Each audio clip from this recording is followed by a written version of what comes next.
Bonjour à tous, ravi de vous retrouver pour cette nouvelle édition de Sénat 360. Voici les titres.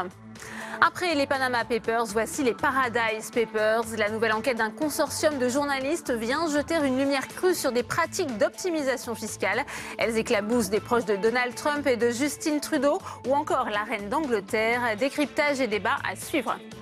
Les 6 premiers mois du quinquennat d'Emmanuel Macron ont passé à la loupe. Le président réforme tous azimuts et pour l'heure, il déroule son calendrier comme prévu. C'est d'ailleurs son principal argument. Je fais ce que j'ai dit, laissant ainsi peu de place à ses opposants. L'analyse dans cette édition. La planète en état d'urgence alors que s'ouvre aujourd'hui à Bonn la COP23 présidée par les îles Fidji. Un État particulièrement soumis aux aléas climatiques. Le retrait des États-Unis de l'accord de Paris complique les objectifs de réduction des émissions de CO2. On en parle dans un instant. Et je vous rappelle que vous pouvez réagir à cette émission sur Twitter avec le hashtag Sénat360. Pour m'accompagner cet après-midi, Tam Tranui en direct de la salle des conférences. Le multiplex, c'est tout de suite.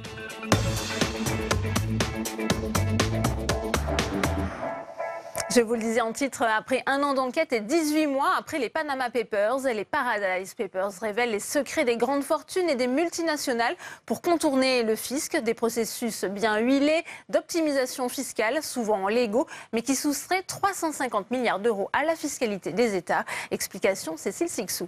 Reine d'Angleterre, Stephen Bronfman, un intime du Premier ministre canadien Justin Trudeau, ou encore Rex Tillerson, un des hommes forts de la Maison-Blanche. Les premiers noms ont été lâchés et les journalistes en promettent d'autres tout au long de la semaine. Ces personnalités politiques, multinationales ou encore grandes fortunes impliquées dans les Paradise Papers ont tout un point commun.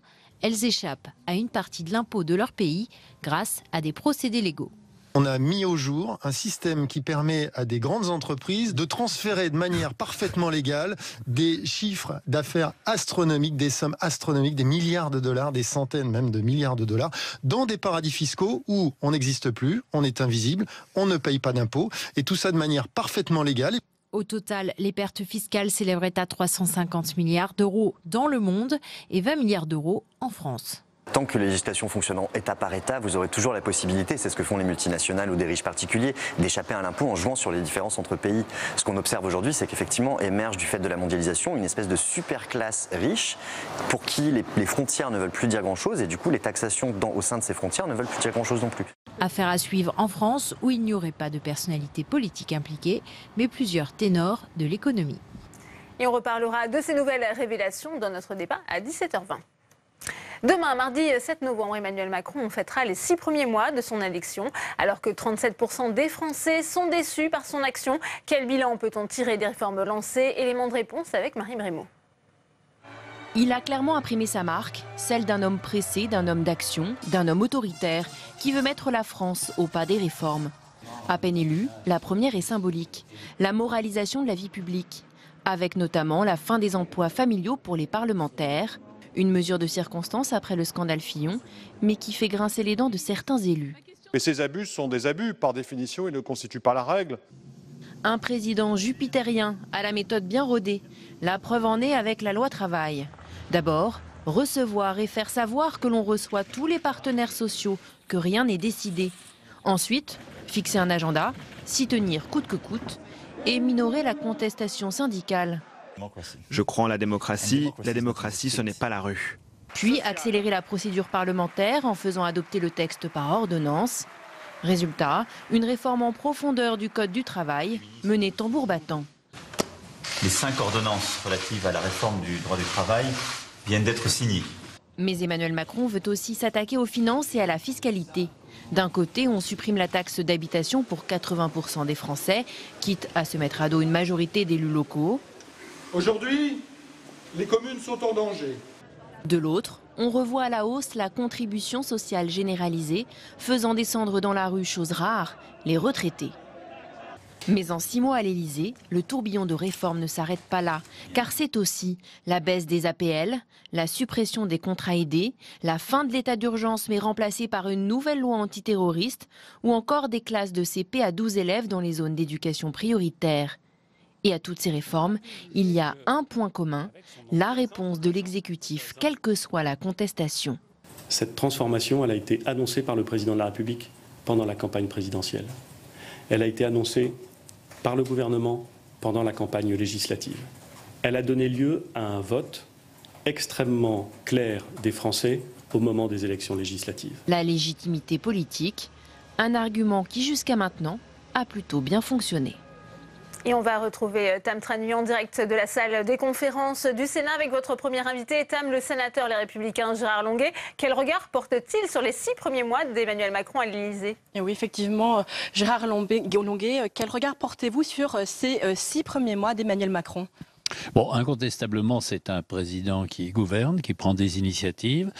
Il a 2 avantages, la jeunesse, donc l'énergie physique, j'en suis convaincu, et une majorité de députés qui lui doivent tout et qui, par conséquent, acceptent tout. Est-ce que c'est un problème pour vous? C'est pas un problème du tout, c'est un pays qui est en mouvement. Et dans ce mouvement, il y a des décisions qui sont claires et qui vont au bout de leur logique. Par exemple, sur la suppression de l'ISF pour la partie valeurs mobilières. Il y a des sujets qui sont plus ambigus. Les ordonnances sur le travail, on verra jusqu'où la liberté de négociation permet de rétablir la compétitivité française. Et puis, vous ne savez pas encore si cela va assez loin pour vous? C'est une bonne étape franchie, mais en pratique, ce qui est important, c'est le coût du travail, c'est-à-dire la durée du travail pour les salaires versés. Et puis il y a des décisions qui sont très claires aussi, faire payer les retraités, très incontestablement. Avec la CSG notamment. C'est-à-dire ceux qui ne sont plus dans l'emploi, dans l'activité, avec la CSG vont payer lourd. Et d'autre part, les collectivités locales payent également lourdement puisqu'elles sont asséchées par un État qui, de son côté, ne diminue pas ses dépenses. Donc le bilan, je dirais un bilan nuancé. Incontestablement un président qui agit, mais qui a ses têtes de Turc, les retraités, les collectivités locales, par exemple, et qui entretient le flou. Je prends l'exemple de l'université. On n'a plus le tirage au sort, heureusement, c'était une honte, mais on n'a pas la sélection, et c'est donc très ambigu. Est-ce qu'il fait de la politique autrement? C'est ce qu'il promettait, la fin de l'ancien monde, selon vous? Il en fait tout seul. En fait, il bénéficie complètement des institutions de la Ve République et du calendrier qui fait que la législative n'est qu'une conséquence de la présidentielle, et il désigne tout. Son gouvernement, c'est normal. Le leader de son parti politique, qui est choisi à l'Élysée, ce qui est en effet une conception très napoléonienne, je dirais même pas bonapartiste, impériale du pouvoir. Un mot, Gérard Longuet, de l'actualité du jour, ce sont aussi les Paradise Papers, ces révélations qui mettent dans la lumière ces pratiques d'optimisation fiscale légale de grandes entreprises, de grandes fortunes, mais tout cela est légal, mais ça montre aussi les failles du système fiscal international. Non, ça montre simplement qu'il y a une réticence à l'impôt, et quand l'impôt est confiscatoire, ce qui est le cas en France par exemple, mais pas seulement dans notre pays, les gens se battent pour garder leur pouvoir d'achat, et il y a d'ailleurs des milliers de salariés dont c'est le métier, ça s'appelle les experts fiscaux, et ils font leur métier. Tout ça est très logique quand on prend aux gens plus de 60-70%. C'est logique, mais est-ce que c'est moral? Est-ce que c'est une bonne chose? Totalement moral. Je trouve que quand on vous prend 80 à 90% de vos revenus, c'est normal de défendre les 10 ou 20% qui restent. En somme, vous n'estimez pas que l'exécutif doit se charger de prendre ce dossier des paradis fiscaux? C'est une dialectique entre celui qui impose et celui qui paye. C'est une dialectique permanente, comme le glaive et le bouclier. Il y en a un qui frappe et l'autre qui se protège. Même si cela fait des centaines de milliards d'euros qui ne viennent pas dans les caisses de l'État. Ne viennent pas dans les caisses de l'État, tant mieux, parce que l'État le gaspille assez largement et dépense de l'argent inutilement. Et donc que l'État se remette d'abord à vérifier ses dépenses avant de prendre dans l'argent des autres. Merci beaucoup Gérard Longuet pour cet avis très clair sur les Paradise Papers. Merci à vous, Tam. 2 mois après les ouragans Irma et Maria, Édouard Philippe a poursuivi sa tournée aux Antilles. Après un passage en Guadeloupe au chevet des agriculteurs, le Premier ministre s'est rendu à Saint-Martin pour la rentrée scolaire. Pour lui, elle se passe bien. Il était accompagné de plusieurs ministres, notamment Jean-Michel Blanquer, le ministre de l'Éducation nationale. On l'écoute. C'était très important, le président de la République l'avait dit, d'avoir un retour à la normale pour Saint-Martin par l'école. C'est ce qui se passe aujourd'hui. Et à mon tour, après le Premier ministre, je veux évidemment saluer la mobilisation de toute la fonction publique, de tous les services de la collectivité et d'une façon générale d'ailleurs de toute la population. C'est, je trouve, un beau signe d'unité nationale et d'unité de Saint-Martin que d'avoir réussi en quelques semaines à faire ce qui semblait presque impossible il y a 7 semaines. Alors Alors que l'Assemblée nationale s'est lancée dans un véritable plan d'économie avec réforme du système de retraite et des frais de mandat des députés, la réflexion est aussi engagée au Sénat. Stéphane Amalian. L'Assemblée nationale frappe fort et annonce des mesures pour réduire ses dépenses.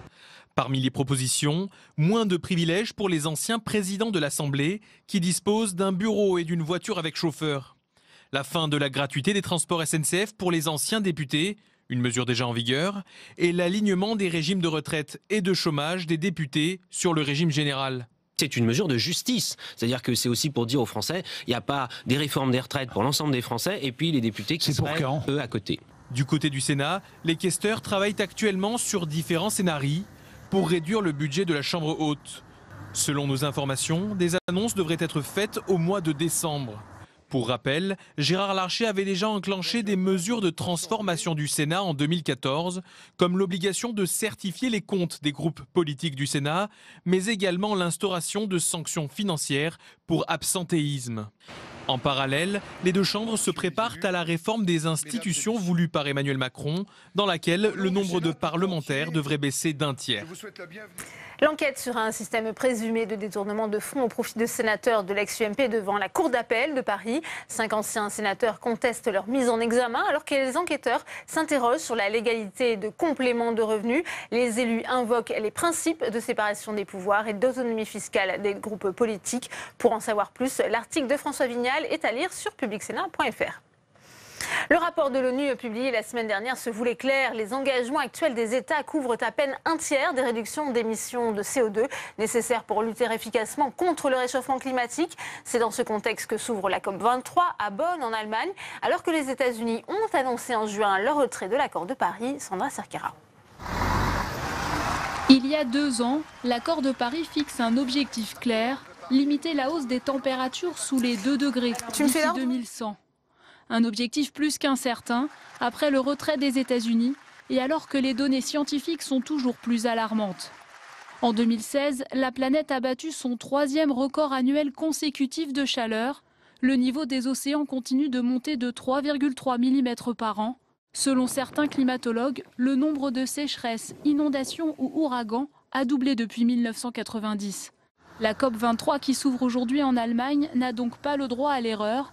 Il s'agit maintenant de passer aux actes et d'avancer de façon concrète sur les règles d'application de l'accord de Paris. Comment les pays rendent-ils compte de leur action ? Quel suivi pour l'aide financière promise par les pays riches ? Mais les discussions s'annoncent compliquées car les accords ne sont pas contraignants et les mauvais élèves ne sont pas sanctionnés. 26 pays sur les 195 délégations n'ont toujours pas ratifié l'accord de Paris, dont certains poids lourds comme la Colombie, la Turquie ou la Russie. Pour le ministre de la Transition écologique Nicolas Hulot, le risque d'un scénario totalement irréversible n'est pas exclu.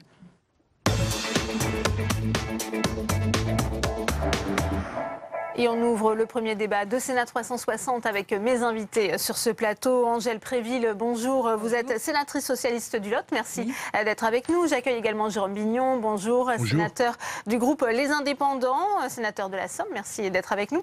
Hervé Le Treut est également sur ce plateau. Bonjour. Vous êtes climatologue, directeur de l'Institut Pierre-Simon Laplace, membre de l'Académie des Sciences. Merci d'avoir accepté notre invitation. Et Samuel Leray, bonjour. Vous êtes responsable environnement et mondialisation à la Fondation pour la Nature et l'Homme, créée par Nicolas Hulot. Merci à tous les 4. Première question pour vous, Hervé Le Treut, puisqu'on a encore appris aujourd'hui la confirmation peut-être que cette année 2017 était la plus chaude jamais enregistrée. On voit à l'ouverture de la COP23 à Bonn ces appels vibrants. On nous presse à agir, mais est-ce qu'il est encore temps selon vous ? Il sera toujours temps d'éviter plus grave encore. Donc je pense que c'est très important effectivement de prendre en compte ces alertes qui vont se multiplier parce que d'année en année, bien sûr, la planète va continuer à se réchauffer. On est pour le moment dans une phase où on veut faire décélérer le réchauffement. Mais d'année en année, on verra des alertes de plus en plus fortes. Il y a une part du réchauffement qui vient, qui est inévitable parce qu'on continue d'émettre des gaz à effet de serre. Et tant qu'on continuera d'en émettre, le réchauffement sera plus fort. On l'a dit, Samuel Leray, cette COP23 qui s'ouvre à Bonn dans un contexte particulier, puisque c'est la première fois finalement que les États-Unis y participent depuis leur annonce de se retirer de l'accord de Paris. Est-ce qu'elle est vouée à l'échec, selon vous, cette COP23 ? Non, pas du tout. Ce qu'il faut et ce qu'on attend en fait de cette COP, c'est que les États montrent qu'ils veulent réellement faire la transition écologique et qu'ils rehaussent leurs engagements. Ce qu'on voit, c'est qu'aujourd'hui, ce que nous disent les scientifiques, c'est qu'on n'est pas sur la bonne direction. Il est temps aujourd'hui que, dès la COP23, tous les États revoient leurs engagements à la hausse et accélèrent la transition écologique. Ouais. Vous pensez que ces objectifs seront atteints, Angèle Préville ? Bien, j'espère, parce que c'est vrai qu'il est absolument nécessaire d'agir et de faire quelque chose afin de limiter les dégâts, parce que de toute façon, le réchauffement est en marche, ça c'est incontestable. Donc il faut absolument que les pays s'engagent davantage même que ce qu'ils n'ont fait en 2015. Et également, je pense que ça n'est pas seulement que les États, c'est également à toute la population de s'emparer du problème et de chacun à sa petite échelle de faire en sorte qu'on puisse limiter le réchauffement climatique. Ouais.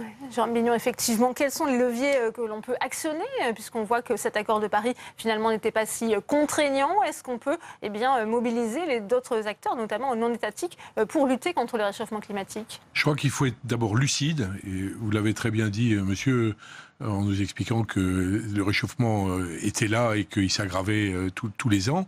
Mais il faut aussi être conscient du fait que depuis quelques années, on avance. On était à Lima, on disait la COP ne se fera jamais, la COP de Paris s'est faite. On était à Paris, on a réuni les États, ils ont signé, ils ont ratifié.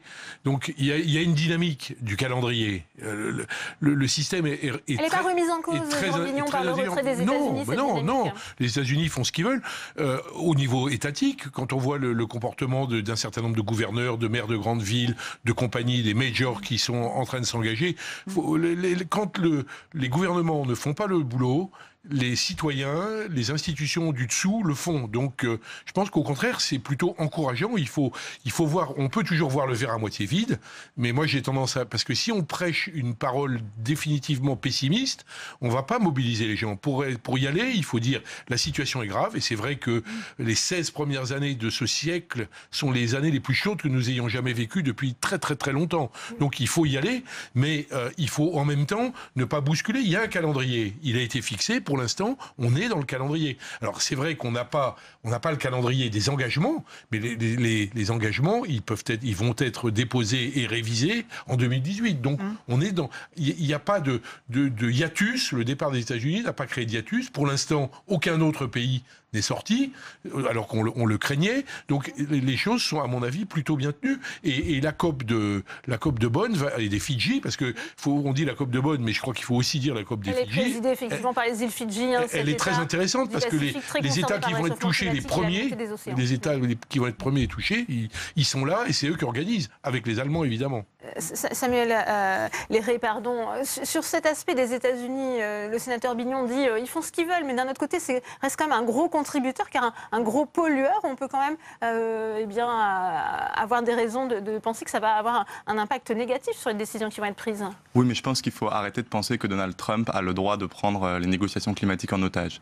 Aujourd'hui, aux États-Unis, la transition, elle est en place, elle est en marche, comme partout dans le monde. Le problème aujourd'hui, c'est que cette transition, elle ne va pas assez vite. Il faut l'accélérer. Et il faut l'accélérer en Europe, en France, chez nous. Et il y a des mesures qui doivent être prises. Par exemple, quand on voit encore qu'aujourd'hui, le gouvernement signe un accord climaticide qui est le CETA, un accord de commerce, on voit encore qu'on a du mal à faire le lien entre toutes les politiques publiques. Que tout le monde est d'accord aujourd'hui pour dire qu'il faut accélérer la transition écologique, mais quand on parle de la réalité, quand on rentre dans la réalité des faits, de ce que ça veut dire, on a du mal à le faire. Aujourd'hui, il est très clair. Si on veut appliquer l'accord de Paris, si on veut rester en dessous des 2 degrés, il faut arriver à des énergies 100% renouvelables, il faut transformer notre agriculture et il faut transformer notre mobilité, notre moyen de déplacer de tous les jours. Et ça nécessite de l'action publique, une volonté politique qui doit se faire à tous les niveaux, au niveau européen, au niveau national et au niveau local.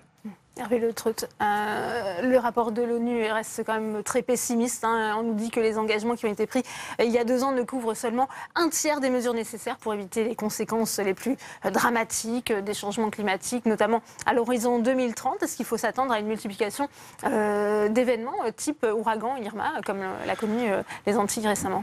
Oui, il y aura des conséquences sur le relèvement du niveau de la mer. Il y en a qui sont plus faciles à anticiper, tout ce qui est directement lié au réchauffement, comme le relèvement du niveau de la mer, des choses qui sont plus indirectement liées au réchauffement. Il y aura des conséquences.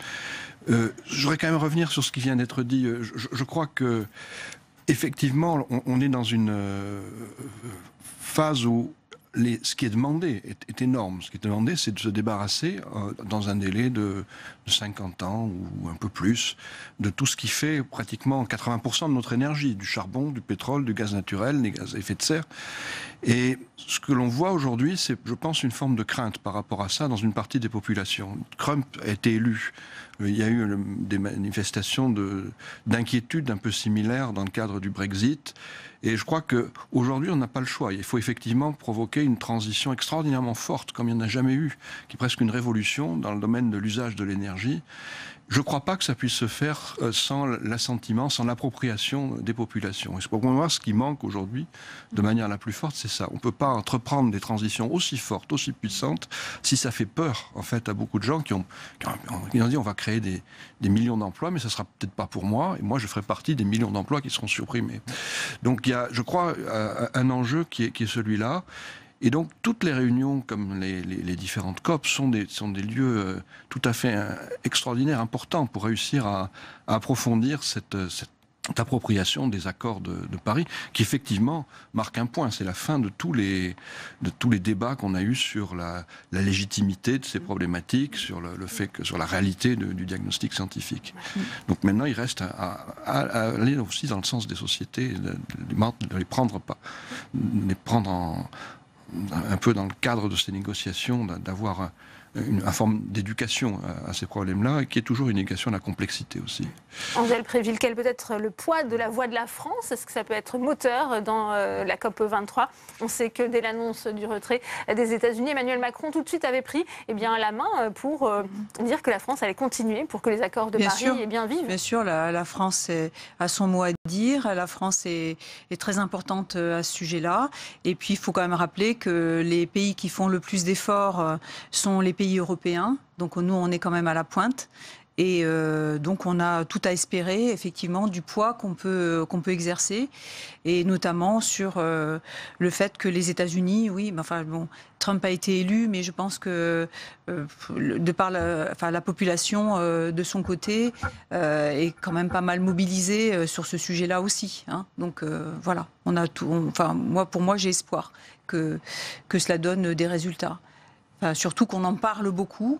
Et effectivement, qu'au niveau éducatif, on s'en empare, parce qu'il y a beaucoup à faire sur les générations, à propos de nos enfants, pour les informer. Mais également aussi, je pense que ce qui ne va pas et ce qui fait que les choses n'avancent pas suffisamment, c'est que quelque part, le lien avec la nature s'est un peu rompu et qu'on a beaucoup de choses à faire à ce niveau-là, au niveau éducatif, pour recréer le lien des enfants avec la nature. Sur cette dimension pédagogique, vous êtes d'accord, Jérôme Bignon, avec ce qui vient d'être dit, ça passe par l'éducation, la pédagogie auprès des jeunes générations? C'est sûr que c'est un passage obligé. Je vois une chose très intéressante, on vient de mettre en place des aires marines éducatives à la suite d'une initiative qui a été prise en Polynésie. J'étais au Journée nationale Ifrécor en Nouvelle-Calédonie il n'y a pas longtemps. Aujourd'hui, en baie de Somme, il y a 2 aires marines éducatives. C'est-à-dire qu'il y a des gamins de l'école qui s'intéressent à la nature de la baie, qui la soignent, qui la gèrent, qui ont conscience que le niveau de la montée des eaux, que les pertes de biodiversité, que le rôle des zones humides en termes de captation, de purification de l'eau, etc. est essentiel. Donc on est tous, je crois qu'on est vraiment dans la logique de Pierre Rabhi, hein. On est tous des petits colibris, y compris les sénateurs, y compris les présidents. Chacun, là où il est, doit apporter sa contribution. Mais je pense qu'on a encore une vraie opportunité d'y arriver. Simplement, c'est une telle masse à mettre en œuvre. Il y a encore, je lisais aujourd'hui, il y a encore 6800 centrales à charbon dans le monde. Alors justement, oui. Qu'est-ce qu'on fait de nos centrales à charbon, peut-être? Samuel Muré, parce qu'on voit qu'en Allemagne, ça fait débat, notamment. Peut-être pour revenir sur ce qui a été dit, je pense qu'il ne faut pas non plus se cacher vers les générations futures. Notre devoir, et nos générations, on n'est pas forcément tous de la même génération, mais on peut pas dire « on éduque les plus jeunes et eux agiront ». Non, aujourd'hui, je pense que c'est à nous d'agir directement. Sauf que les enfants éduquent leurs parents. Vous n'avez peut-être pas encore père, mais les enfants éduquent leurs parents sur ce sujet-là. C'est le but des aires marines éducatives. C'est évidemment pas de les faire travailler dans 50 ans. C'est de faire en sorte qu'ils disent à leurs parents, sauvons la planète. Oui. Et ça marche. Je vous promets. Et là, on est d'accord, mais ce qu'il faut, c'est vraiment agir directement. Se passer des énergies fossiles, vous l'avez dit, fermer les centrales à charbon, fermer les centrales nucléaires, aller aux 100% énergie renouvelable, et il faut emmener toute la population. C'est pour ça qu'il faut faire une transition écologique qui est juste, en accompagnant ceux qui vont perdre leur emploi, parce que la transition va détruire des emplois, va en créer beaucoup plus qu'elle va en détruire, mais il faut permettre à ces personnes qui vont perdre leur emploi de pouvoir aller vers les emplois de la transition. C'est pour ça que c'est très important d'avoir de la formation, et que, c'est ce que je disais au début, que toutes les politiques publiques permettent cette transition écologique. Ce n'est pas que le ministère de la transition écologique qui doit s'emparer, c'est bien tous les ministères, et ça doit être l'objectif numéro 1, parce que si jamais on dépasse de 2 degrés, on ne pourra plus finalement, il n'y aura pas de business sur une planète détruite. Hervé Le Treton parle des centrales à charbon aussi. On nous dit aujourd'hui que le niveau des océans pourrait augmenter d'1,3 mètre d'ici la fin du siècle si les centrales à charbon ne sont pas fermées d'ici 2050. On sait que ce sujet fait débat, et notamment en Allemagne. Oui, le relèvement du niveau de la mer, ça fait partie des conclusions les plus faciles à tirer. Alors le chiffre exact, il restera incertain jusqu'au bout. Ça peut aller même au-delà, et peut-être avec un peu de chance à rester un peu moins. Mais je pense que le problème de l'Allemagne, c'est effectivement le problème de savoir comment gérer la transition. Il la gère dans un contexte avec beaucoup d'objectifs à la fois. Aujourd'hui, la difficulté, c'est effectivement de savoir reconnaître que le charbon, c'est quand même un des ennemis numéro 1 par rapport à toutes les formes de pollution que l'on peut considérer, parce que c'est un gaz qui émet beaucoup plus de CO2 que d'hydrogène, hein, contrairement par exemple au gaz naturel. Et c'est un gaz aussi qui a beaucoup de... C'est un combustible qui a beaucoup d'effets autres, avec du soufre, avec beaucoup de choses qui viennent avec le charbon. Donc le charbon doit être effectivement un ennemi contre lequel il faut lutter un peu partout en priorité. Après ça, je pense que si on se place à moyen terme, il faut aussi développer les énergies alternatives de manière forte, et toutes les énergies alternatives. Ça, c'est ce que peut-être l'Allemagne fait mieux que d'autres. Ouais. Jean Bignon, sur ce point peut-être. Non, je partage, j'ai pas d'objection. Lutter contre le charbon me paraît une priorité absolue. Les Allemands ont fait un choix stratégique différent du nôtre, c'est un pays souverain, donc leur choix est démocratique et légitime. Je pense pas que techniquement ça soit la meilleure solution par rapport aux effets dans l'atmosphère. Quant au développement des énergies alternatives, c'est évident que c'est évident. Vous avez raison de souligner que la recherche, les travaux, tout ce qui se fait, tout ce qui crée de l'énergie sans émettre de CO2 ou de méthane est évidemment une bonne est bon. Alors le problème, c'est l'équilibre entre le coût et l'efficacité, et pour l'instant on n'a pas trouvé complètement encore une efficacité totale dans des énergies renouvelables qui soient accessibles en termes de coût, mais ça fait des progrès fantastiques. L'année dernière, quand j'étais à Marrakech, je suis allé visiter la centrale de Ouarzazate qui est fantastique. On peut imaginer que des pays, des continents comme l'Afrique, qui ont le soleil pour rien, puissent investir et donc faire des progrès de productivité de ces centrales, de durabilité également, pour permettre aux investissements d'être mieux amortis. Donc je pense qu'il y a des vraies pistes. En énergie éolienne, on fait aussi des progrès. On voit aujourd'hui, moi j'ai vu s'installer une première éolienne dans la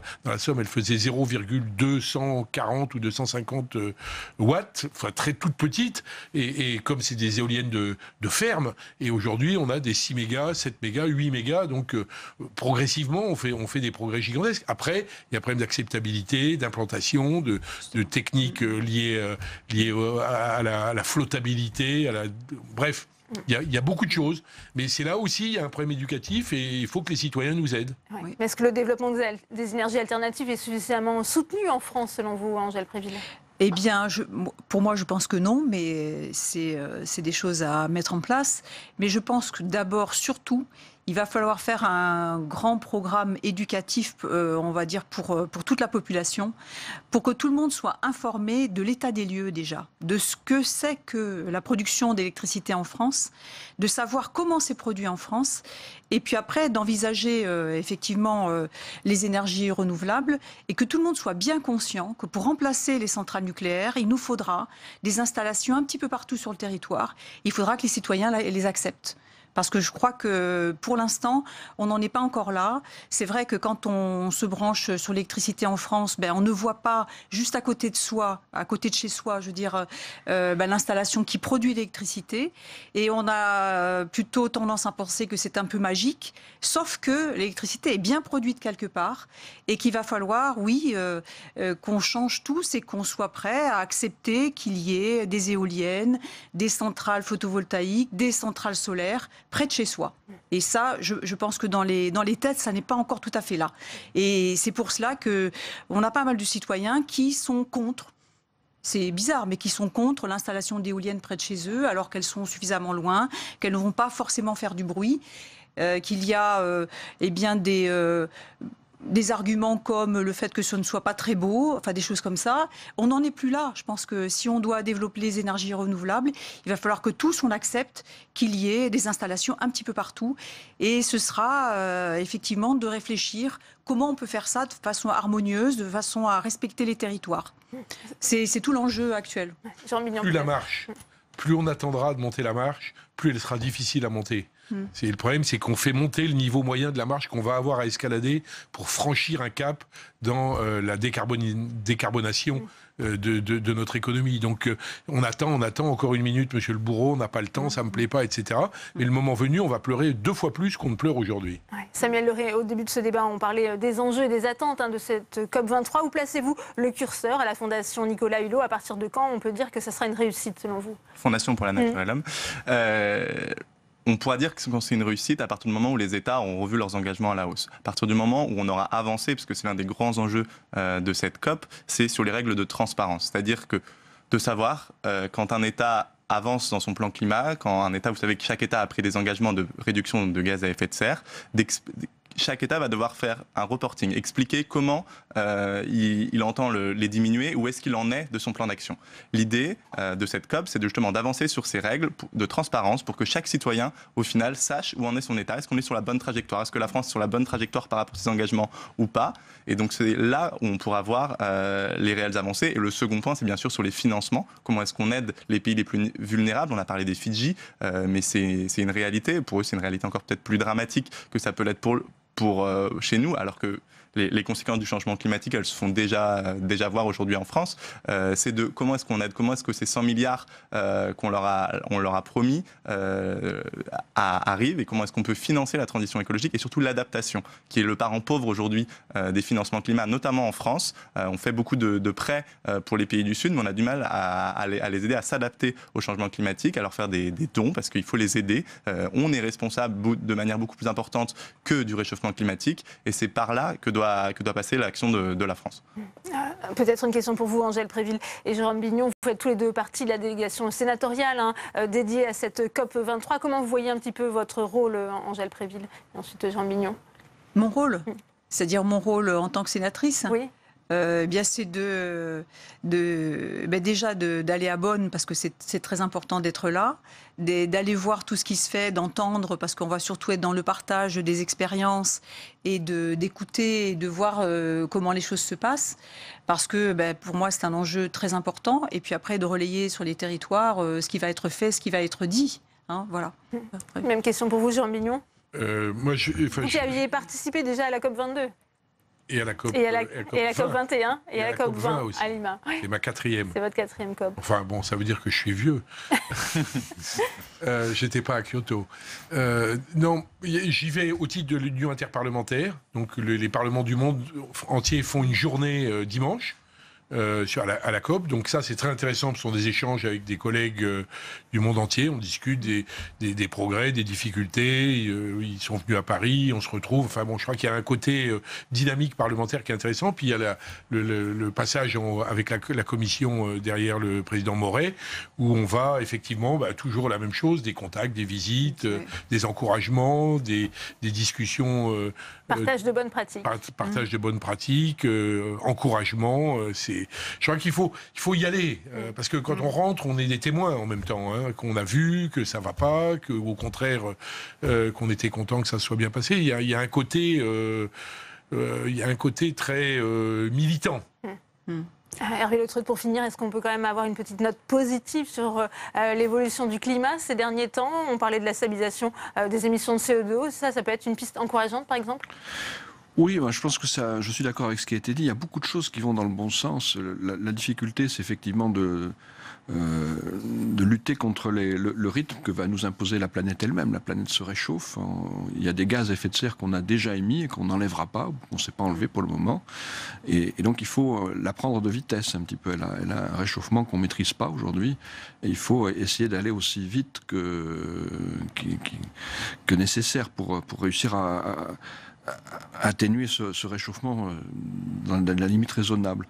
Donc c'est plus un problème de vitesse que d'orientation. Je crois qu'effectivement dans les dernières années, il y a eu beaucoup de choses qui vont dans le bon sens, beaucoup de choses à tout niveau, au niveau de la prise de conscience, au niveau des prises d'action gouvernementales, aussi au niveau de tous les acteurs dans les territoires. Il faut renforcer cela. Eh bien, merci à tous les quatre d'être venus témoigner sur ce plateau. Demain, mardi 7 novembre, Emmanuel Macron fêtera les 6 premiers mois de son élection, alors que 37% des Français sont déçus par son action. Quel bilan peut-on tirer des réformes lancées? Élément de réponse avec Marie Brémaud. Il a clairement imprimé sa marque, celle d'un homme pressé, d'un homme d'action, d'un homme autoritaire, qui veut mettre la France au pas des réformes. À peine élue, la première est symbolique, la moralisation de la vie publique, avec notamment la fin des emplois familiaux pour les parlementaires, une mesure de circonstance après le scandale Fillon, mais qui fait grincer les dents de certains élus. Mais ces abus sont des abus, par définition, ils ne constituent pas la règle. Un président jupitérien à la méthode bien rodée, la preuve en est avec la loi travail. D'abord, recevoir et faire savoir que l'on reçoit tous les partenaires sociaux, que rien n'est décidé. Ensuite, fixer un agenda, s'y tenir coûte que coûte, et minorer la contestation syndicale. Je crois en la démocratie ce n'est pas la rue. Puis accélérer la procédure parlementaire en faisant adopter le texte par ordonnance. Résultat, une réforme en profondeur du Code du travail, menée tambour battant. Les 5 ordonnances relatives à la réforme du droit du travail viennent d'être signées. Mais Emmanuel Macron veut aussi s'attaquer aux finances et à la fiscalité. D'un côté, on supprime la taxe d'habitation pour 80% des Français, quitte à se mettre à dos une majorité d'élus locaux. Aujourd'hui, les communes sont en danger. De l'autre, on revoit à la hausse la contribution sociale généralisée, faisant descendre dans la rue, chose rare, les retraités. Mais en 6 mois à l'Élysée, le tourbillon de réformes ne s'arrête pas là, car c'est aussi la baisse des APL, la suppression des contrats aidés, la fin de l'état d'urgence mais remplacée par une nouvelle loi antiterroriste, ou encore des classes de CP à 12 élèves dans les zones d'éducation prioritaire. Et à toutes ces réformes, il y a un point commun, la réponse de l'exécutif, quelle que soit la contestation. Cette transformation, elle a été annoncée par le président de la République pendant la campagne présidentielle. Elle a été annoncée par le gouvernement pendant la campagne législative. Elle a donné lieu à un vote extrêmement clair des Français au moment des élections législatives. La légitimité politique, un argument qui jusqu'à maintenant a plutôt bien fonctionné. Et on retrouve Tam Tra Nuit toujours en direct de la salle des conférences avec votre invité, le sénateur La République En Marche de Paris, Julien Bargeton. Oui, Julien Bargeton, Emmanuel Macron est à une cote de popularité aux alentours de 35%. Comment jugez-vous le bilan de ces 6 premiers mois ? Les 6 premiers mois d'Emmanuel Macron sont très réussis. D'abord, il a impulsé une nouvelle façon de faire de la politique. Il a bousculé le système politique, notamment en prenant des gens d'origine différente pour travailler avec lui. Et je crois que ça plaît beaucoup aux Français qui voulaient que des gens de droite et de gauche travaillent ensemble et dans cette nouvelle méthode. Et puis, il a redonné une crédibilité à l'action, à la parole politique, en s'installant tout de suite sur la scène internationale, en utilisant son été pour travailler, en obtenant une majorité, en arrivant à créer un groupe au Sénat.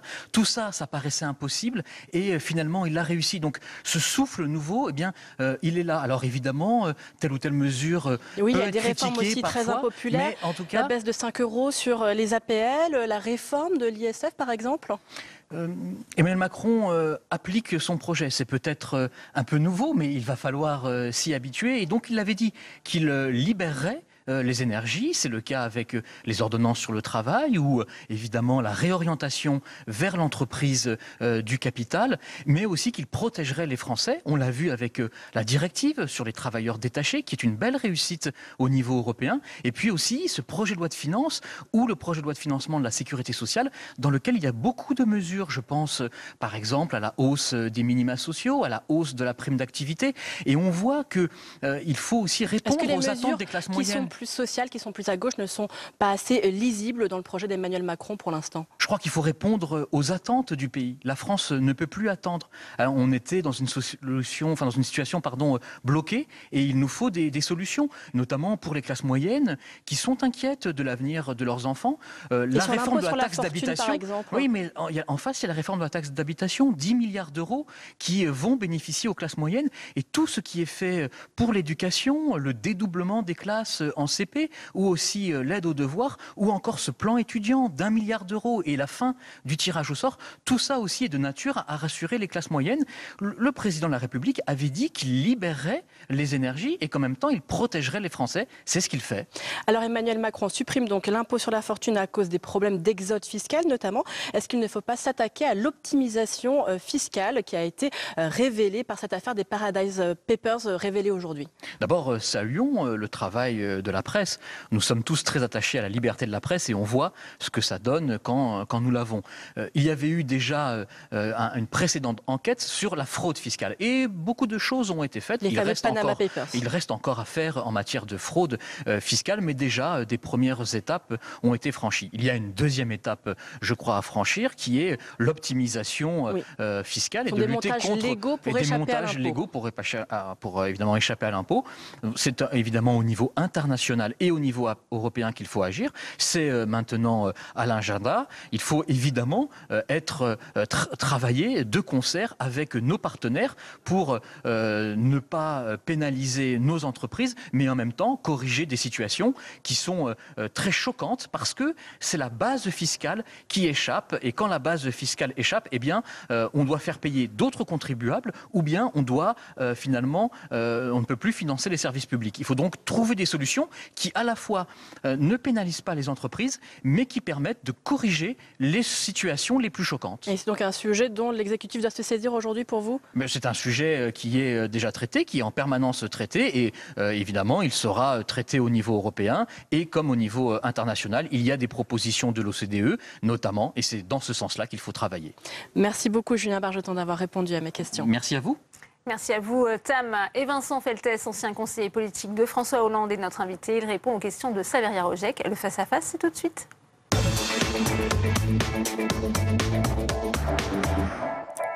Bonjour Vincent Feltès. Bonsoir. Alors, vous étiez donc au cœur de cette machine élyséenne pendant 3 ans. 3 ans, vous avez tout vu, tout vécu, chaque crise, chaque décision, les attentats, le renoncement, les frondeurs. Vous le racontez dans ce livre, et si tout s'était passé autrement. On dit beaucoup, Vincent Feltès, que les Français n'ont pas compris François Hollande. Vous qui, pendant toutes ces années, avez été un des proches parmi les proches, est-ce que vous avez fini par le comprendre, ce président normal ?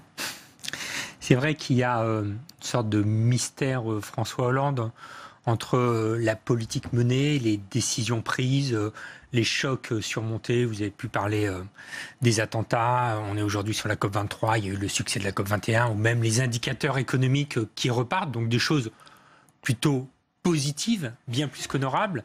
Et en parallèle, il y a eu un coup personnel pour le président et un coup politique pour le Parti socialiste extrêmement important. Je pense que François Hollande a fait le choix de prendre les décisions qu'il pensait justes pour le pays et pas forcément pour son compte, pour les siens, comme il dit. Et un reproche qu'on peut lui faire, qu'on lui faisait collectivement, c'est de jamais trop expliquer le sens de son action, quoi. Est-ce que dévoiler comme ça la fabrique du pouvoir, puisque vous étiez donc au cœur de cette machine élyséenne, est-ce que ce n'est pas aussi d'une certaine façon l'abîmer ou en tout cas lui enlever une partie de sa sacralité? J'ai l'impression que la sacralité disparaît de plus en plus. Avec l'accélération du temps des médias, avec les réseaux sociaux, avec même on voit Emmanuel Macron qui essaye de beaucoup plus contenir les choses. N'empêche que quand Christophe Castaner est choisi comme responsable de En Marche, ça sort dans la presse plutôt que ça ne devait l'être. Et donc le récit que je fais, c'est pas du tout pour abîmer François Hollande, le président de la République, surtout que j'ai affection et admiration pour lui, mais c'est plutôt pour essayer d'expliquer comment ça s'est passé, les choix qu'il y a eu à faire, les erreurs et les succès. Alors, ce récit, justement, 6 mois après la fin du mandat de François Hollande, premier président en exercice à avoir renoncé à se représenter. Quel regard portez-vous sur ce quinquennat? Est-ce que pour vous, c'est justement un quinquennat raté? Ou au contraire, est-ce qu'avec ce livre, c'est une entreprise de réhabilitation que vous faites? Je pense que nous ne sommes pas encore au temps de la réhabilitation.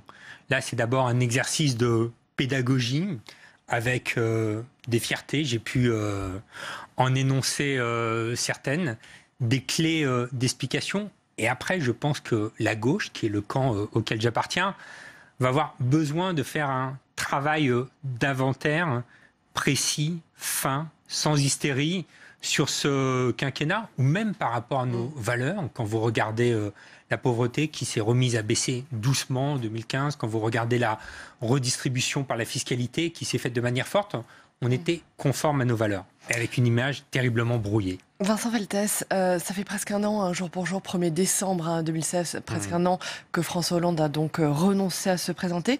Quelle est la part de responsabilité que vous portez, vous qui étiez son conseiller politique, quelle est la part de responsabilité que vous portez dans ce renoncement? Est-ce que vous arrivez à faire cet exercice-là? Alors, moi, j'étais de ceux qui considéraient qu'il fallait qu'il aille au bout. Donc, je n'ai pas une part de responsabilité dans le renoncement parce que on était quelques-uns autour de lui à dire malgré tout, il y a un bilan, il y a un contexte politique très compliqué, mais il y a aussi des ouvertures. Il y a un programme porté par François Fillon qui est extrêmement libéral. Après, comme conseiller, on fait beaucoup d'erreurs. Et la principale erreur, c'est peut-être de ne pas parvenir à convaincre celui qu'on doit conseiller. Alors, la responsabilité de ce renoncement, de l'échec de ce quinquennat, vous le dites dans votre livre, elle incombe aux frondeurs, ou plutôt c'est François Hollande qui le dit lors d'un dîner. Les frondeurs, un sujet que nous n'avons pas suggéré, alors que c'est le principal problème de ce quinquennat. C'est ce que dit François Hollande.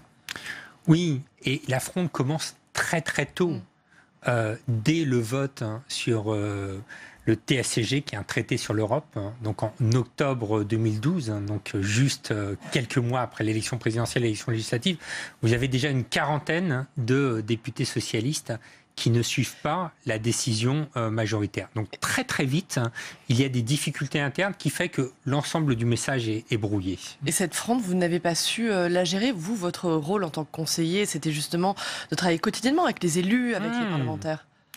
On n'a pas su la gérer On n'a pas su la gérer collectivement. À la fois, il aurait peut-être fallu prendre des mesures disciplinaires plus importantes ou faire des gestes d'ouverture par rapport à certaines revendications. Mais François Hollande avait un cap économique qui était ce qu'il appelait le redressement dans la justice. Et pour lui, pas question de bouger. Voilà, c'est pour ça qu'il était prêt à assumer un coup politique très fort. Alors l'autre événement majeur, c'est bien sûr pendant ce quinquennat la publication du livre de Gérard Davet et de Fabrice Lhomme, une arme de destruction politique, le livre fatal, un coup de couteau dans un corps convalescent, ce sont vos mots. Vous racontez la déflagration, la stupeur, et puis bien sûr, en fait, la colère que vous allez tous finir par ressentir. Vous n'étiez pas au courant de la publication de ce livre. Est-ce que c'est un reproche que vous vous faites a posteriori de ne pas avoir été au courant, et en tout cas de ne pas avoir empêché ce livre? On a peut-être manqué de vigilance collectivement. Jean-Pierre Jouyet, le secrétaire général, Gaspard Ganzer en charge de la communication. Mais vous n'étiez pas au courant? Et moi, non, on n'était pas au courant, d'autant plus que je l'explique dans ce livre. Il y avait d'abord eu un livre précédent qui s'appelait Sarko m'a tué. Et dans ce livre, il y avait eu un épisode qui avait mis en porte-à-faux Jean-Pierre Jouyet.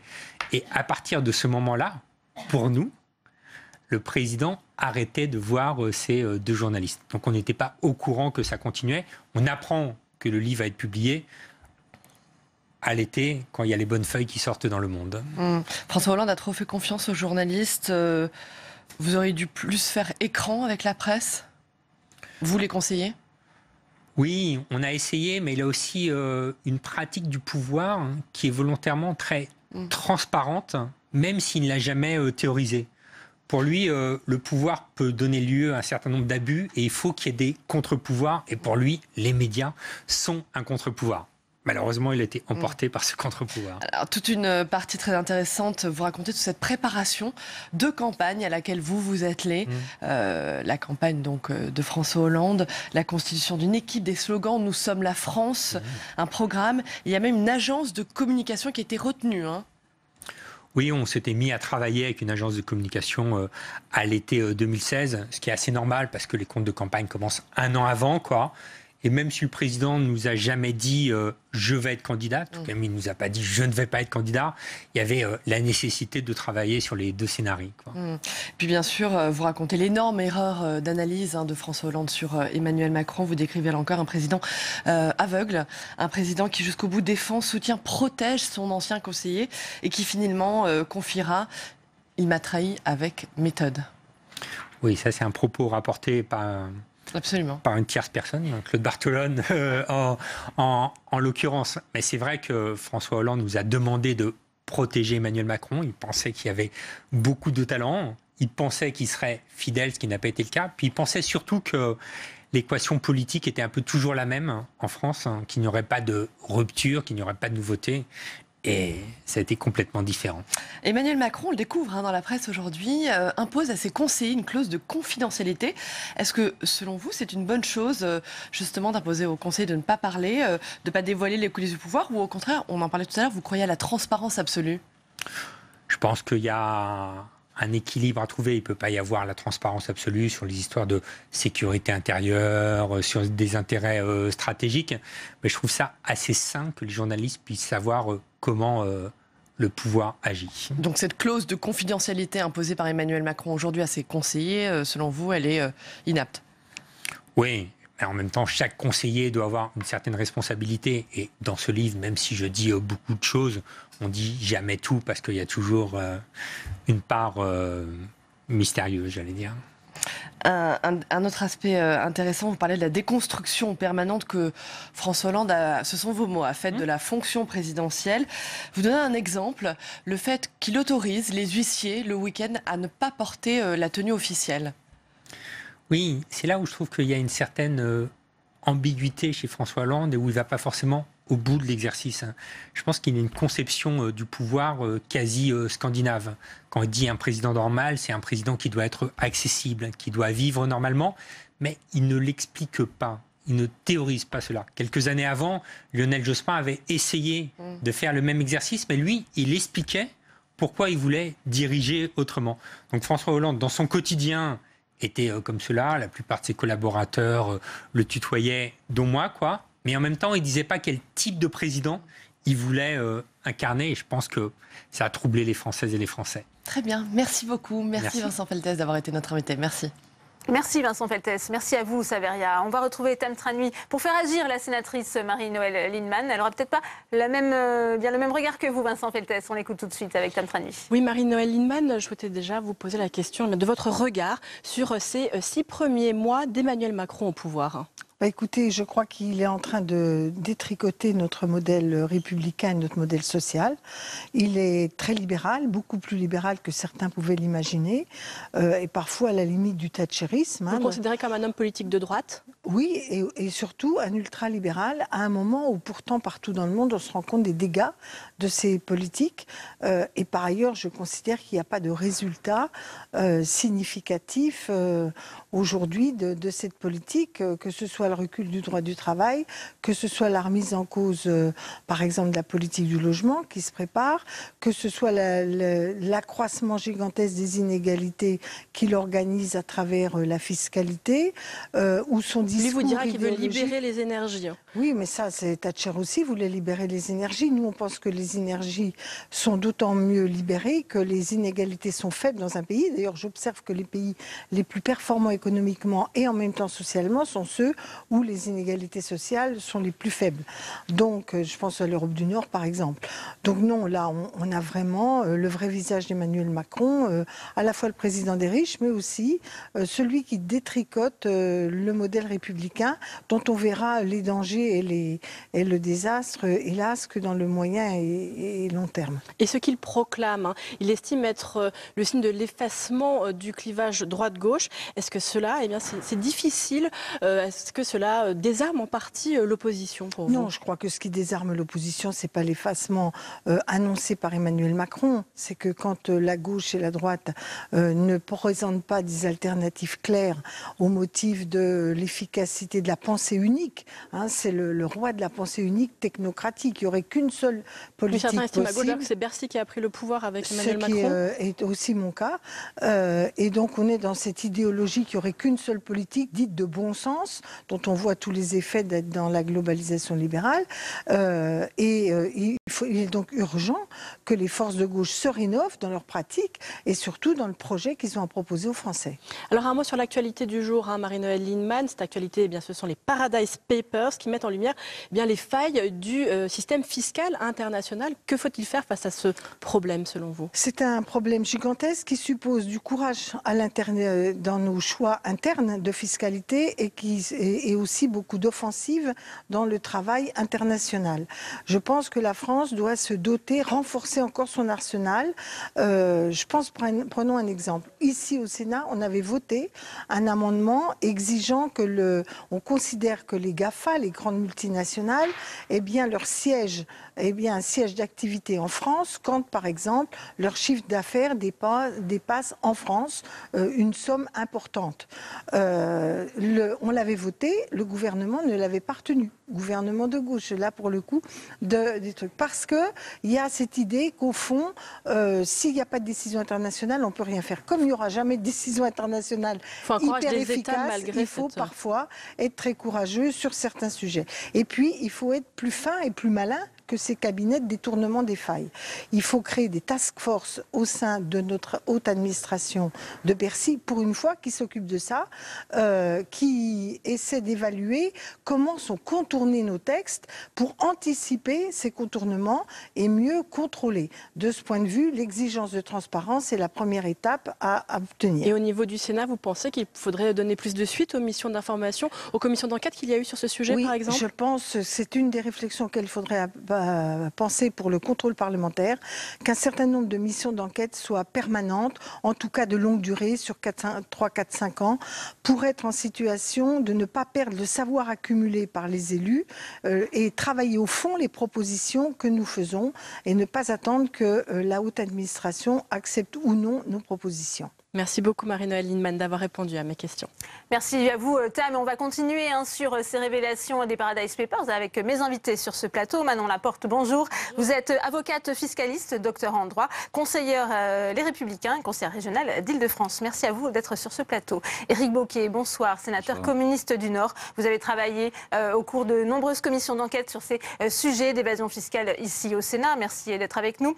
J'accueille également Éric Vernier, bonsoir. Vous êtes chercheur associé à l'IRIS, spécialiste du blanchiment de capitaux, de la fraude en entreprise et du développement bancaire durable. Merci d'être avec nous. Et enfin, Éric Alt, bonsoir. Vous êtes magistrat, vice-président d'Anticor. C'est une association qui lutte contre la corruption et qui milite pour l'éthique en politique. Première question pour vous, Manon Laporte. On se souvient il y a 8 ans de cette phrase de Nicolas Sarkozy, les paradis fiscaux, c'est fini. Aujourd'hui, le problème reste entier. On le voit avec ces révélations des Paradise Papers. Pourquoi, selon vous ? Les Paradise Papers, c'est de l'optimisation fiscale, certes agressive, mais c'est en toute légalité. On n'est pas en cas de fraude fiscale, de délit, d'infraction. On ne dissimule pas ses revenus, mais on veut payer moins d'impôts. Donc, c'est de l'incivisme fiscal. mais ce n'est pas de la fraude fiscale. C'est pas de la fraude fiscale, Éric Bocquet, mais selon toujours les révélations de nos confrères de ce consortium de journalistes qui révèlent l'affaire, c'est la première fois que c'est chiffré, c'est 350 milliards d'euros par an. Pour la France, ça représenterait un manque à gagner de 20 milliards d'euros. Alors qu'est-ce qu'on peut faire? Est-ce que vous avez les mêmes chiffres? Malgré le durcissement des lois, vous qui avez travaillé sur toutes ces questions, qu'est-ce que ça vous inspire? Ça veut dire qu'on n'a pas attaqué le cœur de la machine.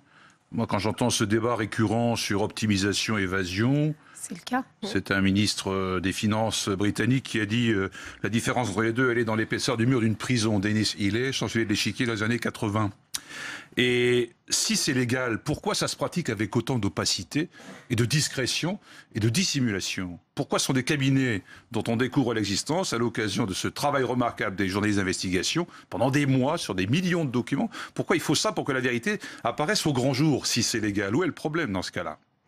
C'est la question que je me pose en permanence. Ouais. Éric Alt, en plus, on voit que finalement des personnalités sont éclaboussées. Le secrétaire d'État américain au commerce, la reine d'Angleterre, on apprend que 10 millions de livres sterling d'avoirs ont été placés dans des fonds aux îles Caïmans et aux Bermudes. Alors, on a bien compris la différence entre optimisation et fraude fiscale. Ça reste malgré tout choquant pour les contribuables. Oui, parce que le chiffre pour la France, c'est 20 milliards, vous l'avez dit. Pour la fraude et l'évasion, la fourchette, c'est entre 60 et 80 milliards d'euros qui nous échappent chaque année. Je rappelle que le service de la dette, c'est environ 41 milliards d'euros. Et on voit effectivement toute une richesse dont nous sommes privés. Ça se concrétise en services publics appauvris ou en concentration de la pression fiscale sur une petite partie de la population, celle qui ne peut pas avoir accès à ces mécanismes, certes légaux, mais quand même assez complexes, d'évasion fiscale. Éric Vergniet, tous les États, on le voit aujourd'hui dans leur législation, finalement essaient de rivaliser d'ingéniosité pour attirer notamment les grandes fortunes. Il y a un rôle actif finalement aussi des États qui participent à ce système. Oui, c'est ça qui est dommage d'ailleurs, c'est que la réponse aujourd'hui, c'est de faire du dumping fiscal, c'est d'aller vers le moins-disant fiscal, notamment pour certains, encore une fois, ça vient d'être dit, mais on va baisser le taux d'imposition pour certaines entreprises, on va baisser le taux d'imposition sur certaines grandes fortunes, notamment avec la disparition de l'ISF par exemple en France. C'est-à-dire qu'aujourd'hui la réponse, ça a l'air d'être on va finalement faire comme tout le monde, c'est-à-dire comme les paradis fiscaux. On va avoir 200 paradis fiscaux dans le monde et on va se combattre. En plus, ça ne résoudra rien parce qu'il y aura toujours quelqu'un qui ira encore plus bas. Et la réponse, aujourd'hui, elle est là et elle est très dangereuse parce que, évidemment, on se rabattra sur ceux qui devront payer pour les autres, pour ceux qu'on aide. Et c'est évidemment le contribuable lambda qui va payer. Et c'est ça le danger. Manon Laporte, pourquoi est-ce que c'est aussi difficile de réguler ce système selon vous? Ce sont les États. Je veux dire, par exemple, dans l'Union européenne, on a un taux d'IS qui est différent selon les États.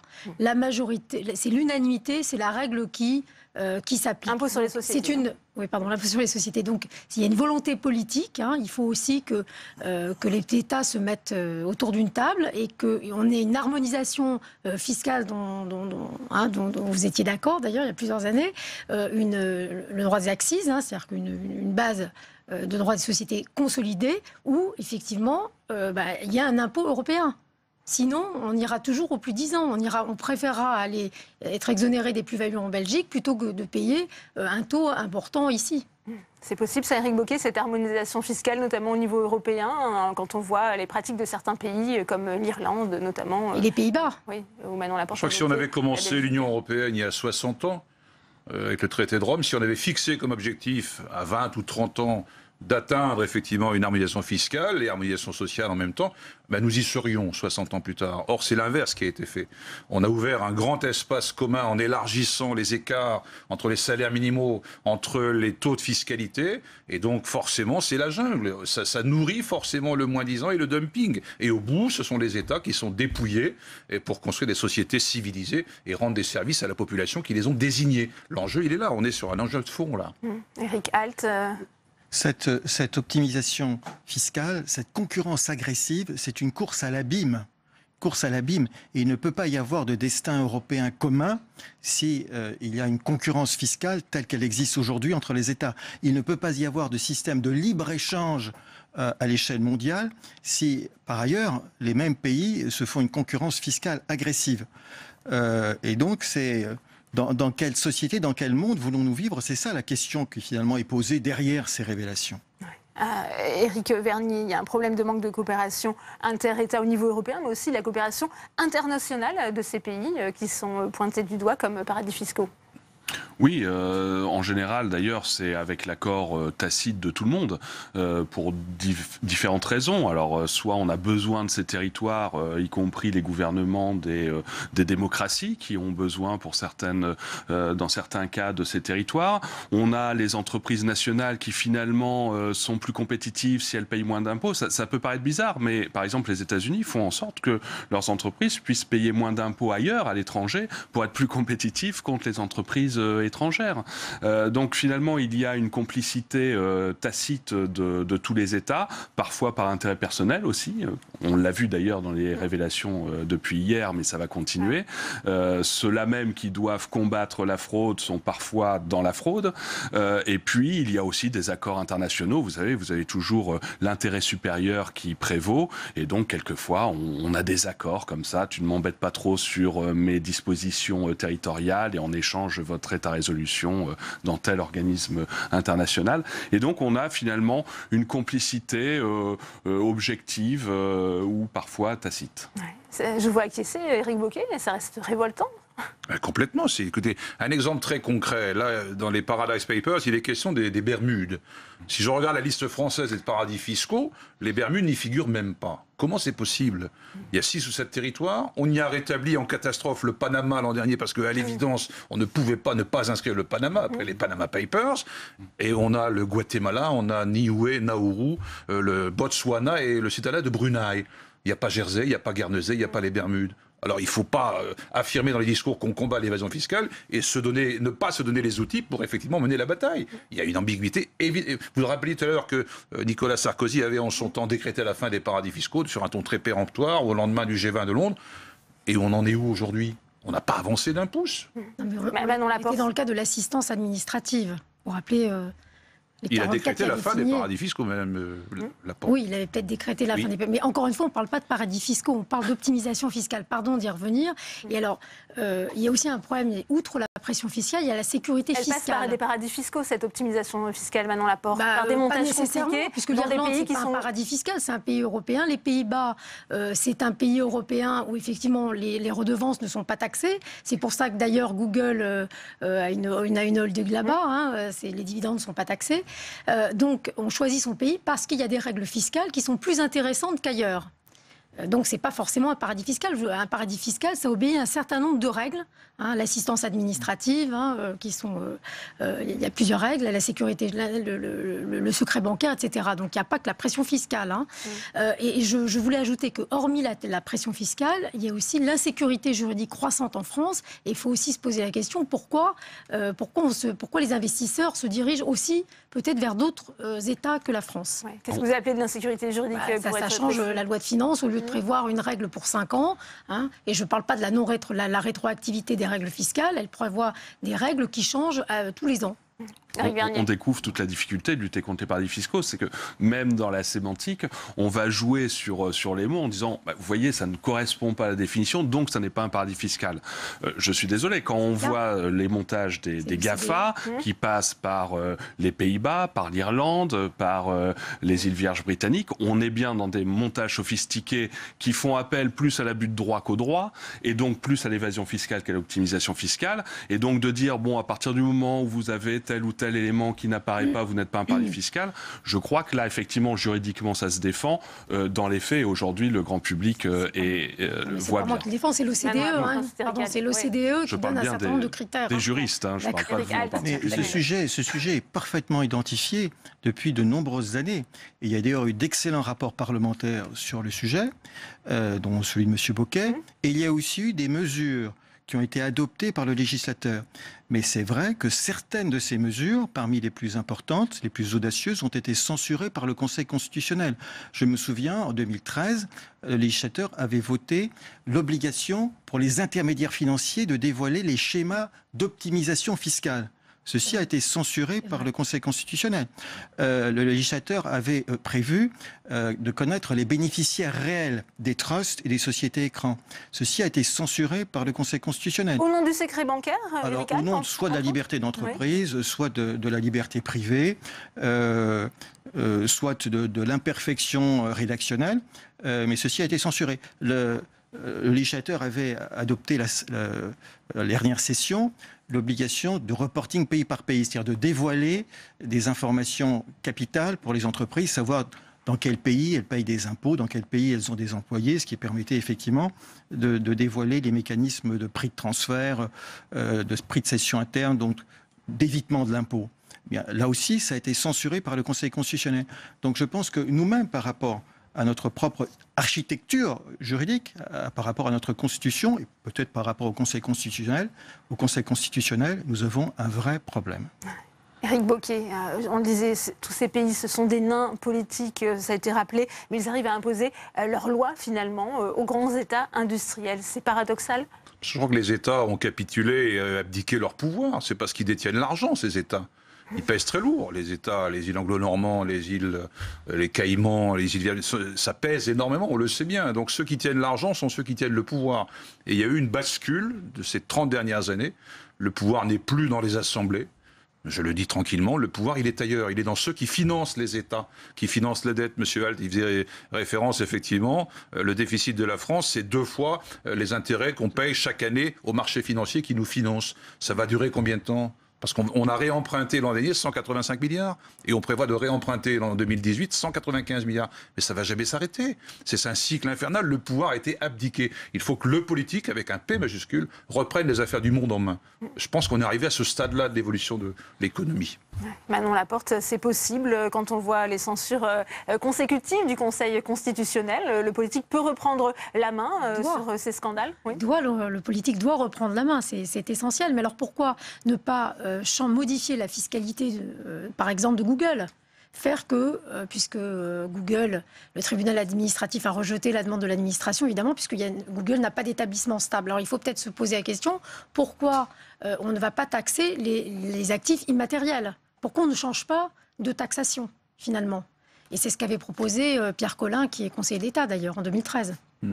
Il y a des pistes de réflexion intéressantes, Éric Bocquet, ensuite dans la parole. Oui, non, mais vous l'avez rappelé, au sein de l'Union européenne, il faut l'unanimité des 28 États membres pour les décisions fiscales. Donc c'est pas demain la veille. Qu'est-ce qu'on attend pour changer cette règle-là ? Il y a des thématiques sur lesquelles on dégage des majorités qualifiées, sur certaines thématiques, transport et autres. Qu'est-ce qu'on attend pour que la fiscalité qui est centrale dans nos politiques soit pas gérée de la même manière ? Dès lors qu'il y a 6-7 États puissants, sans mépris pour les autres, qui seraient d'accord sur une démarche d'harmonisation, eh ben on engage le chantier. C'est pas demain que ça va arriver. Malte, l'Irlande et d'autres s'opposeront toujours à toute tentative d'harmonisation. C'est un vrai sujet politique. Et les lois, les règles faites à l'Union européenne ne sont pas venues de Mars. Elles ont été décidées par des dirigeants il y a quelques années. Voilà, c'est une décision politique à un moment donné, des règles de fonctionnement de l'Union européenne. Éric Vergniet, il y a beaucoup d'opacité, ça a été rappelé au début de ce débat sur les circuits de cet argent. D'où vient cet argent ? C'est pas forcément de l'argent sale, de l'argent qu'on veut blanchir, qu'on place dans ces paradis fiscaux. Non, alors pour le moment, dans les révélations des Paradise Papers, on est avec de l'argent propre pour le moment. On va attendre encore quelques jours. On aura des révélations toute la semaine, effectivement. On aura des révélations et je pense qu'on aura d'autres choses. On ne peut avoir qu'autre chose, puisque justement, ces territoires accueillent l'argent, quel qu'il soit. L'argent n'ayant pas d'odeur, c'est vraiment l'argent qui peut venir de partout. On l'a vu avec les Panama Papers et on l'a vu dans d'autres affaires. Donc effectivement, on a de l'argent sale, on a de l'argent propre. Ça représente des milliers de milliards de dollars d'avoir. Parce qu'il y a l'argent, mais il y a aussi ce qui est investi dans les tableaux, dans les bijoux, dans l'or, dans les bateaux, dans les yachts. Donc on a une somme considérable qui est planquée sur ces territoires. Mais finalement, j'ai envie de dire quand même, si on regarde des définitions, si on entend, comme le disait Monsieur Bocquet, que les listes officielles comportent 6 paradis fiscaux, mais pourquoi en parle-t-on ? On n'a pas besoin de lutter, ça n'existe pas. On a 6 paradis fiscaux dans le monde si on prend les définitions officielles. Donc je crois qu'effectivement, là, il va falloir sortir un petit peu de ces carcans de définitions très fermées, de réflexions un petit peu étriquées, et puis se dire, non, aujourd'hui, il y a une réalité, il y a des milliers de milliards qui échappent au territoire pour leur développement, l'Afrique en crève, la Grèce a des problèmes parce qu'effectivement, l'argent des armateurs, des milliardaires est ailleurs. L'Argentine, lorsqu'elle est en crise, l'argent immédiatement sort du pays. Donc effectivement, il va falloir un jour regarder ce qui se passe sur le terrain et arrêter de regarder dans les lois. Ouais, comment on fait, Eric Alt? On voit encore, je le rappelais, la ligne de défense du secrétaire américain au commerce qui dit, Wilbur Ross, je n'ai rien fait de répréhensible. Une fois de plus, c'est cette limite entre l'optimisation fiscale et la fraude fiscale. Ça veut dire qu'il faudra changer les règles. Aujourd'hui, je lisais une étude récente à laquelle participe d'ailleurs un chercheur français, Gabriel Zucman, qui dit que c'est 10% du PIB mondial qui se trouve dans les paradis fiscaux. On ne peut pas continuer comme cela. D'abord, nous avons des principes. Article 13 de la Déclaration des droits de l'homme, égalité devant l'impôt. Et puis, nous avons aussi un principe de souveraineté. Et finalement, nous bradons, nous abdiquons notre souveraineté. Si la réalité du pouvoir, elle est dans les paradis fiscaux, elle est du côté des grandes entreprises. Donc c'est un enjeu, un défi considérable pour notre démocratie que de reprendre cette souveraineté. C'est un enjeu de souveraineté, Éric Bocquet? Oui, c'est un enjeu de souveraineté. Et puis il faut rappeler le sens de l'impôt. Le fond de l'affaire, c'est l'impôt. Pourquoi on paye de l'impôt? Pour avoir un retour des services, pour avoir un monde civilisé. C'est Morgenthau qui disait, le secrétaire d'État au Trésor de Roosevelt dans les années 30, l'impôt, c'est le prix à payer pour vivre dans un monde civilisé. Ben voilà l'enjeu, effectivement. Réduire ainsi sa contribution à la solidarité et au fonctionnement des États, c'est injuste parce que ça contrevient au principe d'égalité. Et au nom de quoi c'est Apple qui déciderait de payer telle somme dans tel État? Ce sont les États qui sont les seuls habilités à lever l'impôt. C'est le Parlement qui fixe la loi. La loi, l'impôt, c'est un barème. Vous gagnez ça, vous payez ça. Au nom de quoi on autorise Apple et Google et d'autres de choisir l'impôt qu'ils payent dans l'État qu'ils choisissent? C'est tout à fait inacceptable. Oui, c'est une vraie question de souveraineté et de démocratie, y compris. Manon Laporte. Non, mais je suis parfaitement d'accord avec ce que vous dites, Monsieur Bocquet. Sauf que, par exemple, il y a la question des rulings. La question des rulings, c'est l'administration fiscale qui prend des accords avec certaines sociétés, comme par exemple Apple. Ce que M. Juncker a fait au Luxembourg. Donc, non, ce que je veux dire, c'est qu'il y a des conventions internationales, il y a une notion d'établissement stable, il y a des imbrications internationales. Alors à ce moment-là, il faut tout modifier. Et les 2000 salariés, de Google en France, ils sont où? Ils sont dans la rue? Non, mais c'est le tribunal administratif. Non, mais c'est le tribunal administratif. Ce sont des magistrats qui ont décidé qu'il n'y avait pas d'établissement stable pour Google. Donc, avec les mêmes faits, les Italiens ont dit exactement le contraire. Voilà. Oui, non, moi je ne suis pas juge administratif. Oui, tout à fait, mais rappelons quand même que pour les mêmes faits, la même situation, les Italiens ont imaginé autre chose. Donc là, effectivement, il y a sûrement une interprétation, encore une fois, des textes de la situation. Et là, il faudra être, comme le disait M. Alt, extrêmement clair sur les règles et ne pas laisser ce flou artistique autour de ces règles. C'est une convention internationale, ça s'appelle la hiérarchie des normes et le juge administratif a respecté les conventions internationales. Ça veut dire qu'il faut reconsidérer ces conventions internationales. Voilà, tout à fait. Effectivement, donc il y a un gros travail. Morgenthau disait, l'impôt c'est la condition pour vivre dans une société civilisée. Trop nombreux sont ceux qui veulent une civilisation au rabais. Voilà, tout à fait. Éric Bocquet, au début de cette émission, on faisait réagir votre collègue sénateur Gérard Longuet qui lui juge l'impôt confiscatoire et finalement pour lui, eh bien, ce rapport à l'impôt justifie presque cette situation où on cherche à optimiser eh bien, ses avoirs fiscaux. Mais il faudra qu'il explique ça à ses collègues de la même sensibilité qui ont voté à l'unanimité les deux rapports des deux commissions d'enquête en 2012 et 2013 sur la base du travail qui avait été mené, des propositions qui ont été formulées. On est d'accord sur le constat et les propositions y compris. Non, ce discours sur l'impôt confiscatoire, franchement, c'est insupportable.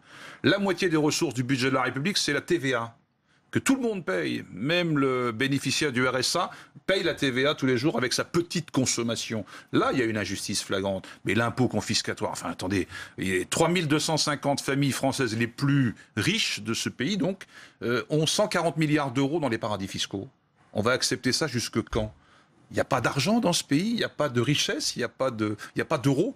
Non, l'impôt confiscatoire, non, il faut un impôt progressif. On voit bien les tentatives des gouvernements successifs pour faire revenir justement ces fortunes en France et ça ne marche pas. Mais enfin, attendez, c'est pas les grandes fortunes qui vont fixer la loi fiscale en France. Ce sont les États, les parlementaires, les gouvernements. S'il y a une vraie volonté, on y va comme ça. On ne choisit pas. Il n'y a pas tant d'exilés fiscaux que ce qu'on dit. Il y en a. Il y en a beaucoup. Non, on grossit le trait. Les gens ne partent pas comme ça du jour au lendemain. Il y en a quelques-uns qui vont. Il y en a qui reviennent aussi, notamment actuellement de Londres. Certains reviennent avant le Brexit. Donc non, arrêtons aussi de parler de fuite de cerveau, de fuite de richesse. Ça n'est pas une hémorragie telle que certains la décrivent pour justement parler d'enfer fiscal ou d'impôts confiscatoires.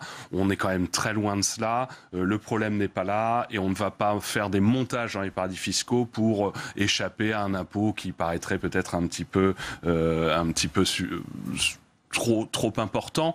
Quand on le fait, c'est parce qu'on veut vraiment gagner beaucoup plus d'argent et non pas parce que on veut sortir de quelques points d'impôt. Pardon, c'est méconnaître la réalité du terrain. Quand vous avez des commerçants... Il y a des chiffres. Oui, mais les chiffres de Bercy. Non. On s'en fout les chiffres de Bercy, Manon Laporte. Non, vous n'avez pas les mêmes. Il nous disait qu'il y avait 700 exilés fiscaux par an il y a quelques années. En fait, il s'avère qu'il y en a beaucoup plus. Et d'ailleurs, l'ont admis dans un dernier rapport où il y a beaucoup de chefs d'entreprise, et vous le savez très bien, qui s'en vont parce que les centres décisionnaires de leur entreprise sont délocalisés, ils y vont aussi.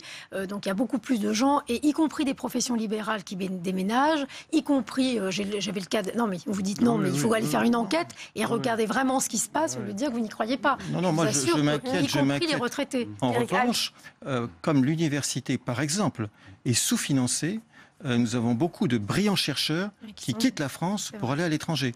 Donc, si nous ne récoltons pas suffisamment d'impôts pour faire fonctionner à un niveau convenable nos services publics, eh bien, nous en payerons le prix d'une autre façon et peut-être d'une façon plus cruelle encore. Éric Bocquet, le mot de la fin pour vous en tant que parlementaire.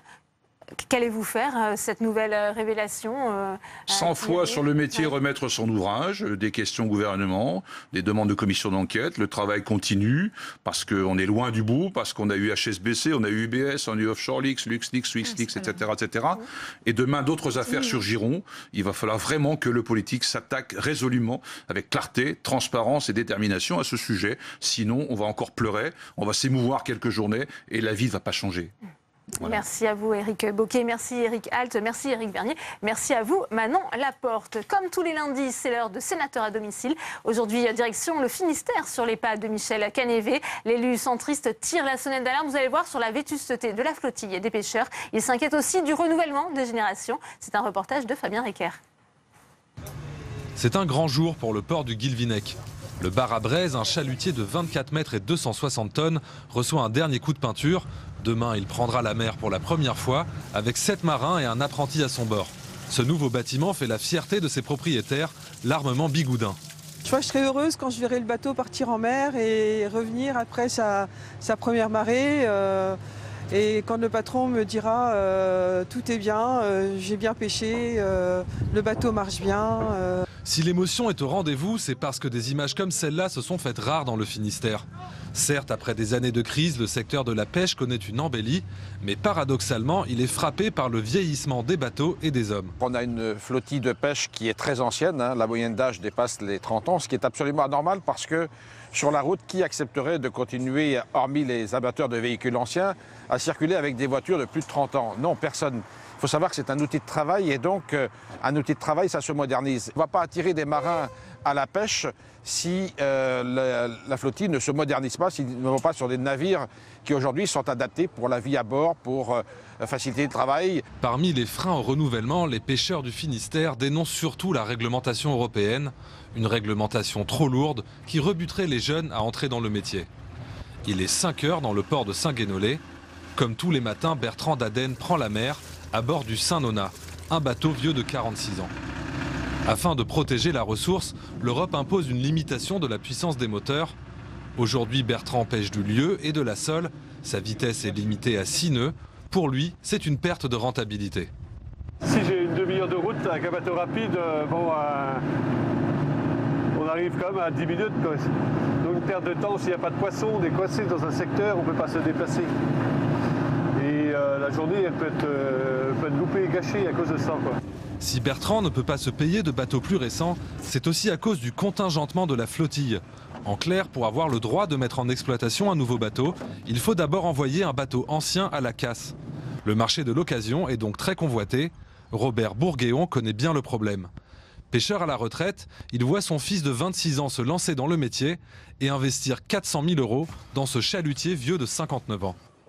Le pont qui n'est plus le pont qui n'est pas neuf du tout, on voit bien que voilà, Impossible pour le fils de Robert d'investir dans un bateau neuf, même en début de carrière et avec des perspectives de rentabilité. Il faut être vraiment courageux pour investir une telle somme dans un bateau aussi vieux que ça. Malheureusement, aujourd'hui, l'Europe interdit de construire un bateau. Il faut faire du 1 pour 1. Une situation qui pose aussi des questions de sécurité et n'aide pas à susciter des vocations auprès des jeunes.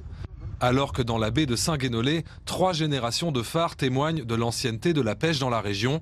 Ce tissu économique essentiel est aujourd'hui en danger si l'érosion de la main-d'œuvre et des bateaux n'est pas stoppée.